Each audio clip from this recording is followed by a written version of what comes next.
Live from Town Square Towers at the heart of the Jersey Shore.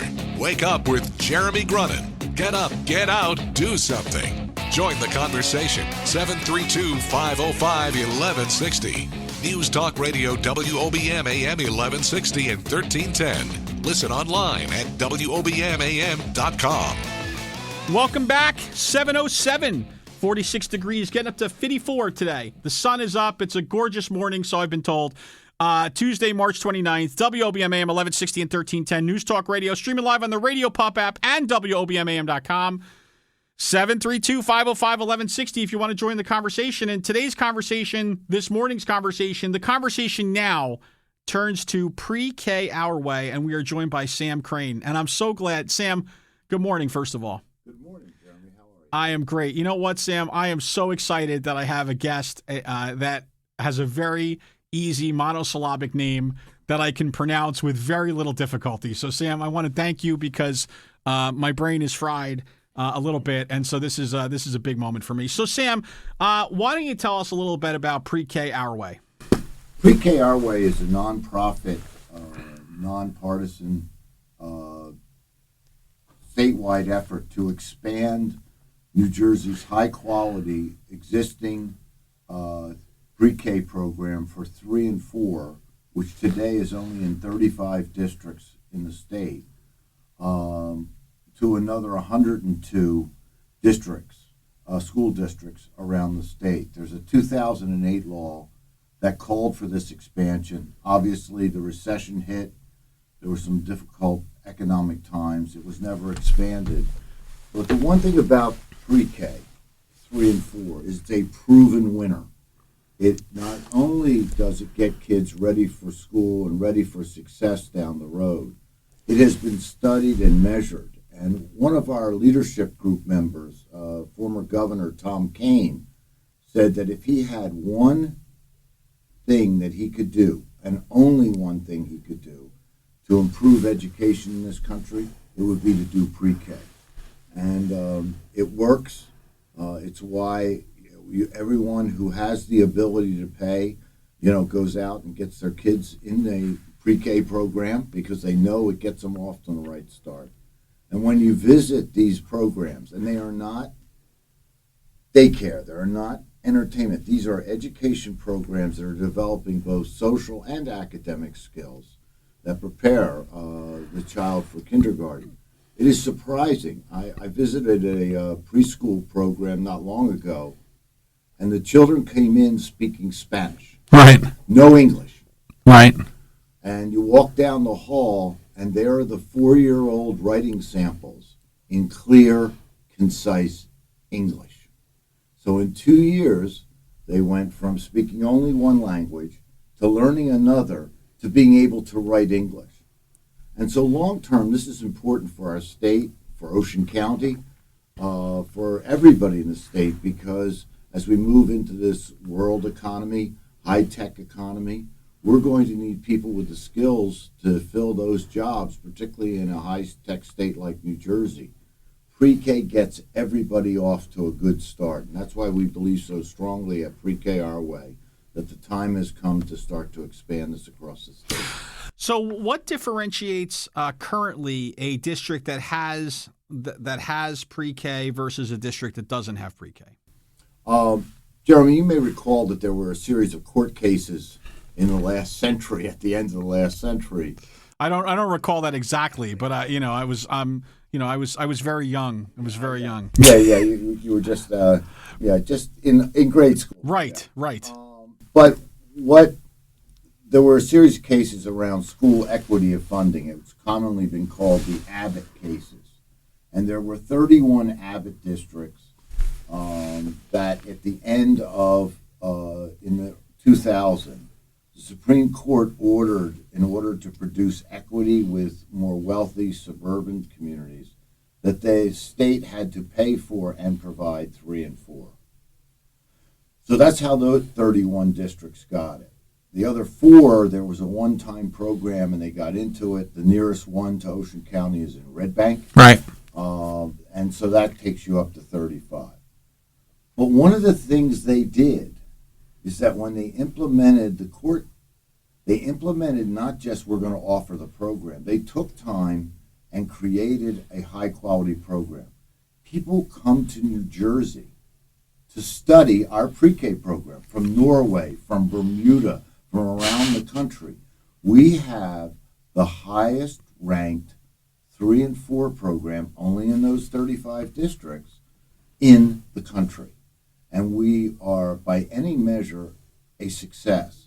And so when everybody talks about, New Jersey's not having any success, they ought to look at the pre-K program that's been created here. It is a national model. We are cited by everybody around the country as we want what New Jersey have. High quality, good results. So just again to play devil's advocate, can we see tangible results from Red Bank that shows that those kids are performing better than neighboring communities? Yes. Well, and let me take that one step further. Not in K through 6, but long term. Okay. Well, most of them haven't gotten through high school yet. Okay. All right. So they're still in the school system, but near the National Institute for Early Education Research at Rutgers has been tracking the children in this program, and they are now in the 5th and 6th grade. They are 3/4 of a year ahead of their colleagues who didn't have it.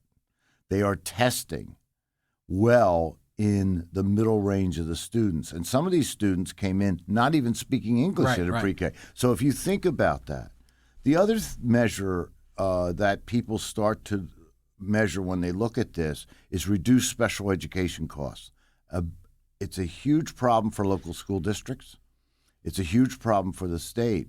One of the things is if you have somebody with a hearing or speech problem and you get it at 3, you have it fixed by the time they're 4. Right. Where if you start in kindergarten, it may be 1st grade, and then they're already behind. Right. So the whole effort here is to get everybody to the starting gate at the same time with the same level, regardless of where you live.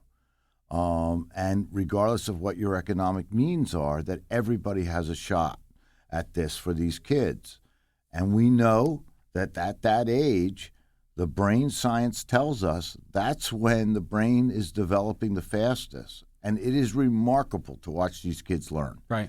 At 3, they're hungry for it. They actually want to go there. This is not like you're sending them off to some terrible place. I was at another school, and there was a young man walking up the sidewalk, like 3 steps ahead of his parent. It was a Monday morning early, and he's going, school, school, school, school. And I watched this kid walk into the school, and I said to his mother, too anxious. She said, too anxious. We're still trying to explain why he can't bring the teacher home for the weekend. Really? So at 3 and 4, they're into the school, right. They're into academics, they're enjoying it, and you have a much better chance of success. And how long is that pre-K school day look like? Is that a half day? Is it a full short day. time? It's a full day pre-K. Full day pre-K. Wow. Here in Toms River, we were just blessed with full day kindergarten. We can't even imagine full day pre-K. That's really Jedi level for us. Yeah, and we think that places across the state, the benefit to not only the student, we haven't even started talking about the benefit to the family. Right. We're a 2-income earner state, and anybody who says, by and large, there are people getting in their cars every day. And it is the family that also benefits. They know their child is getting a good program, and they're safe and secure while they go off to work. So that has an economic payback for the state. Great. So what I want to talk about when we get back, because this is one of those things that sounds great. I don't know. Look, we could talk about, is it too early for a child? Should they be playing with blocks and their friends and doing whatever activities? But I think in general, it's very hard for someone to say, wow, that's a really bad idea. All right. But the big question, the threshold question becomes, how do we pay for it? So let's talk about that when we get back. Sam Crane, I can't believe it. I struggled over your monosyllabic name. Sam Crane, Pre-K Our Way, back after this. Everything you need to know about the Jersey Shore. This is Wake Up with Jeremy Grunin. News Talk Radio, WOBM AM 1160 and 1310. Now, back to Wake Up with Jeremy Grunin. News Talk Radio WOBM AM 1160 and 1310 and WOBMAM.com.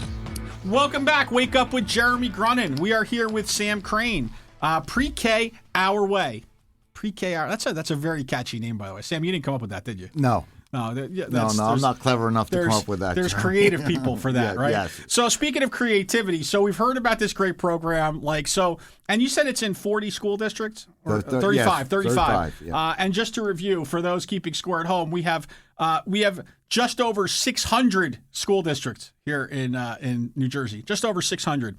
By the way, really great use of our budgeting. Right, so that we can have that many superintendents and assistant superintendents, but that's a whole separate issue for a whole separate day. And Dave Healy, superintendent of Toms River Schools, if you're listening, I apologize. Obviously, I don't mean you. I think you should have like 6 or 7 districts under your command. All right, so moving right along. The question is, how do we pay for pre-K? Because for when I look at our school budgets right now, we've been talking about school budgets all across the county and all across the state that have these massive budget gaps. We talk about the escalating property taxes, which we know are very much tied to cost of schooling. So where is the magic bullet that we have to pay for this? Jeremy, let me ask you a question. I'm in trouble. Yes. How much do you think we spend on K through 12 in New Jersey from all sources, property tax, state per funds, student? No, total. For every school, all those 600 districts, add them all up. How much do you think? I know we spent somewhere in the area of like $14,000 per student. Unless you're in Camden, we spend $27,000 per student. But go ahead. $27 billion a year. That's a lot. That's a lot. Yes. So let's now put pre-K into the mix. Okay.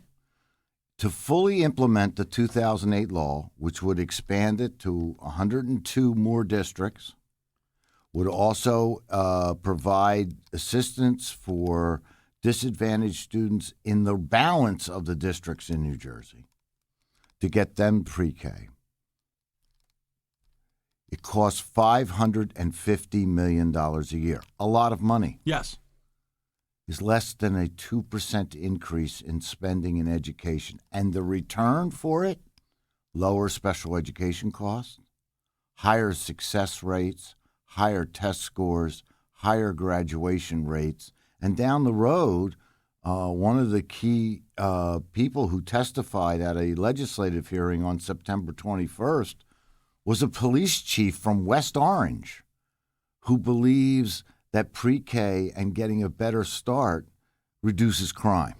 And we know how expensive it is, $35,000 to $40,000 a year, to lock somebody up in one of our state institutions. So long term, it costs $550 million. The real question is, do we have the will to make the investment? Add 2% in state funding, and that's what this law calls for, the state to fund this, not the property tax. Does the legislature and the governor have the political will, the will to step up and allocate money, reallocate, in order to make this investment in our youngest children? And I know that sounds like heartstrings, and I'm sure some of your listeners will say, the guy's, he's a crying liberal, he's got the social program. But we ought to talk some more about investing again in our youngest students. It's time to do that. Okay. So we'll talk more about that when we come back, because I think it's a fair point. I guess if I was listening at home, or even if I'm maybe listening across the desk from you, and somebody says $550 million, yes, it's a lot of money. And then I say, okay, in the grand scheme of things, it's not a lot of money. And then I'm tormented because I say, yeah, but every program adds to the overall bill. Right? There's a cost involved in everything we want to do. And to your point, we have to figure out if this is something that absolutely the juice is worth the squeeze. So we'll talk more about that with Sam Crane, Pre-K Our Way, after the break. Wake Up with Jeremy Grunin. Be right back.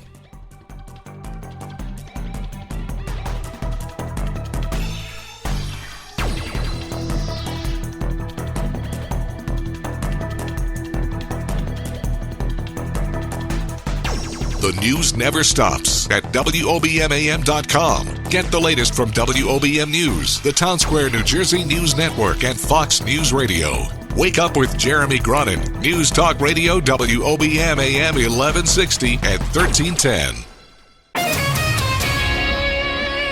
Live from the Jersey Shore to the world. Get up, get out, do something. Wake up with Jeremy Grunin. Take the show wherever you go. Download the free Radio Pup app for your smartphone or tablet. Join the conversation. 732-505-1160. News Talk Radio, WOBM AM 1160 and 1310. Listen online at WOBMAM.com. Hey, welcome back. Wake up with Jeremy Grunin. You know, oftentimes I tell you that the conversations we have in the breaks are sometimes more exciting and more interesting than what we do on the air.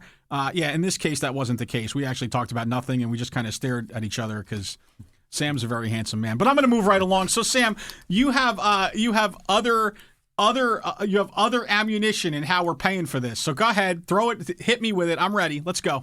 So, going back to what we talked about before the break, we're talking about a 2% in education spending. We're talking about spending, so that's less than 2% across the state. One of the ways this is going to pay for itself is two things. First of all, reduce special education costs, right, which falls unevenly on school districts and has always been an issue for school districts. The second thing is that you have less kids being left back, what we call left back, right, skipping having to redo a grade. And everybody said, well, that doesn't cost anything. Yes, it is. It's a slot in a classroom and all the costs attendant to it. The other thing is that I think it's time that the state take a look at what we're spending our money on, and if they want it, if this is a priority, and I believe it is, and I believe that people in the legislature and the governor's office sitting down can make it happen. I spent most of my life previous life in the state government working on budgets for the state legislature, and I will tell you that when the political leaders decide that they need some money to do something, they always manage to find it. If this is a priority, if getting the youngest of our residents off to a successful start in school, leading to a successful and productive economic life, that is worth the $550 million a year.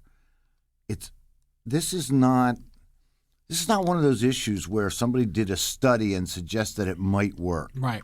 There are people being tracked from pre-K in North Carolina who did pre-K programs in the late 60s.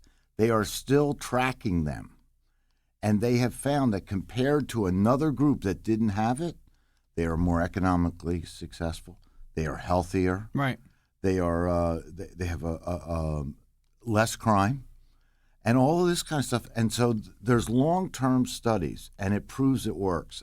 So let me do the one proof that I think works. First of all, if you go on our website, prekourway.org, you will find a kindergarten teacher from Freehold, I believe, who tests the kids coming in. And you go on our site, and you'll find what she wrote in her testimony in front of the state legislature, where she compares the pictures and the writing of the kids who had pre-K and those that haven't. That's the only research study you need to do. It is like night and day about being prepared. So I think long-term, this is a small, in the big scheme of thing, investment in a long-term payback.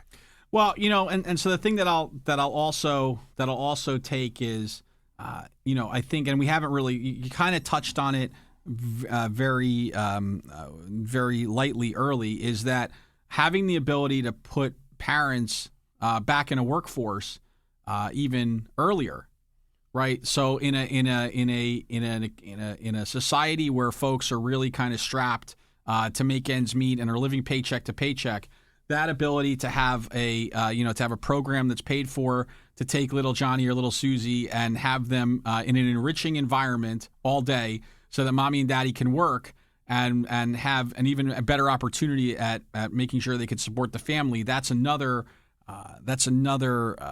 positive from this whole thing, not even dealing with with the child's cognitive learning, et cetera. So I think, listen, Sam, I'm not going to lie to you. Okay, the first time I listened to the spiel at the Rotary Club. By the way, it's the only Rotary Club meeting I've ever been to in my life. It was a and I wasn't there for the buffet.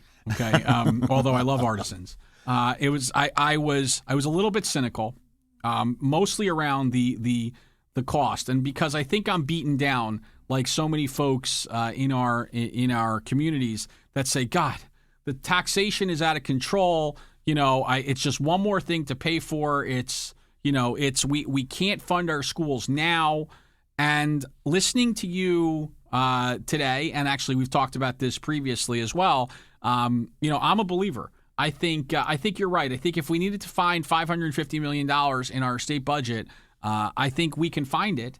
I think we found it before. We had it when we had it. We had $600 million, I think, earmarked for it earlier, right, years and years ago. Right. And then that money went away. I think it's a matter of reprioritizing, and I think it goes to our bigger issue that we're not getting into today, which is really peeling back and taking our entire budget and really kind of understanding where we're spending every dollar that we are here in New Jersey, because we don't necessarily have our priorities in the right place, in my opinion. Well, I think it is a process. And I think one of the things we have coming up, the Constitution precludes the sitting governor from running again. Right. And so we believe that 2017 is a time to have this debate, and particularly have this debate on expanding pre-K across the state. So I'd ask your listeners to go on prekourway.org. Take a look at our literature, become a supporter and advocate, and learn some more. Jeremy, thank you. Wow, Sam, listen, I don't even have to give you the moment to do your plug and everything. You rolled it all in there like a grizzled veteran. Really great job. Thank you so much for sharing some knowledge with us today. It's a really, really important topic, and something our listeners need to be aware of, and really start to do their own research and make their own decisions, because this movement is growing. It's growing, and rightfully so. Sam Crane, Pre-K Our Way, back with more Wake Up with Jeremy Grunin right after this. The Sean Hannity Show, this afternoon at 3. Wake Up with Jeremy Grunin returns next. News Talk Radio, WOBM AM 1160 and 1310.